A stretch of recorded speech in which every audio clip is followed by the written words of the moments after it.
Hi friends, எனக்கு quotient அப்படின்ற வார்த்தைக்கு தமிழ் என்ன சொல்லுவாங்கன்னு பார்க்கலாம். கோஷன்ட் கோஷன்ட் இந்த வார்த்தைக்கு தமிழ் என்ன சொல்லுவாங்கன்னா விகிதம், பகுதி, கணித விகிதம். இன்னும் நல்லா புரிஞ்சுக்கிறதுக்காக 2 எக்ஸாம்பிள் சொல்கிறேன். First example, the intelligence quotient is a measure of a person's cognitive abilities.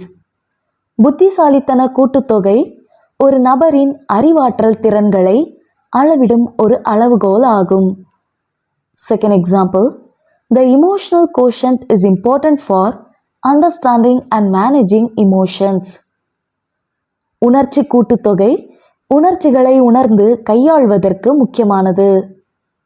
இன்னொரு வீடியோவில் வேறொரு ஆங்கில வார்த்தைக்கே தமிழ் என்ன சொல்லுவாங்கன்னு பார்க்கலாம். அது வரைக்கும் பாய்.